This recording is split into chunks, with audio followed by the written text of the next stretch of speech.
Իրանի Իսլամական Հանրապետության զինված ուժերի և Հայաստանի Հանրապետության զինված ուժերի հատուկ նշանակության ստորաբաժանումները ապրիլի 9-ից 10-ը համատեղ զորավարժություն են անցկացրել։ Զորախաղերը նախապես հայտարարված չէին և անակնկալ, համատեղ էին, սակայն յուրաքանչյուրն իր երկրի տարածքում, սահմանամերձ Նորդուզի շրջանում։ Հայ և իրանցի հատուկ ջոկատայինները իրականացրել են հայ-իրանական պետական սահմանին տեղակայված սահմանային անցակետերի վրա պայմանական ահաբեկչական խմբերի հարձակումը չեզոքացնելու գործողություններ, սահմանների անվտանգության ուժեղացում և ստորաբաժանումների մարտունակության բարձրացում։ Ռազմական փորձագետ Մհեր Հակոբյանի գնահատմամբ սա միանշանակ ուղղված է հայկական բանակի մարտունակության բարձրացմանը։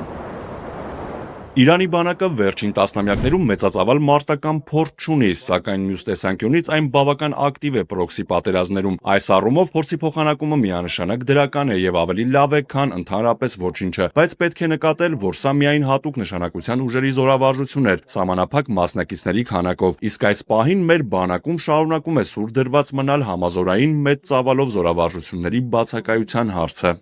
Մինչև վերջերս նման զորավարժությունները օբյեկտիվ և սուբյեկտիվ պատճառներով գրեթե ֆանտաստիկայի ժանրից էին, ասում է քաղաքագետ, անվտանգության ոլորտի փորձագետ Դավիթ Հարությունովը։ Նրա խոսքով Իրանի նկատմամբ արևմտյան ճնշումների ֆոնին Հայաստանի իշխանությունը միշտ խուսափել է գործակցել Իրանի հետ այնպիսի զգայուն ոլորտում, ինչպիսին ռազմականն է։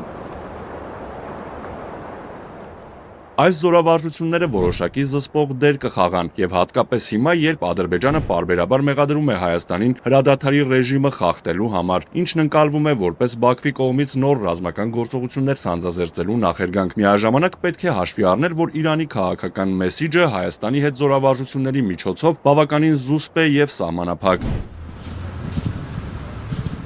Իրանական թեման ակտիվ պահելով հանրային դաշտ է նետվում հիշեցման կարգով և իբրև պատահական Իրանի նախկին արտգործնախարար Մոհամմադ Ջավադ Զարիֆի և Հայաստանի 4-րդ նախագահ Արմեն Սարգսյանի միջև Երևանում տեղի ունեցած 4 տարվա վաղեմության առանձնազրույցը։ 44-օրյա պատերազմի ավարտից 6 ամիս անց իրանցի գլխավոր դիվանագետը այցելել էր Երևան և Բաքու։ Երևանում Իրանի արտգործնախարարը արարողակարգով նախատեսված ծրագրի շրջանակում հանդիպել էր նաև Հայաստանի նախկին նախագահ Արմեն Սարգսյանի հետ։ Իր հարցազրույցներից մեկի ժամանակ Զարիֆը երևանյան հանդիպումից ուշագրավ մանրամասներ է ներկայացրել։ Ըստ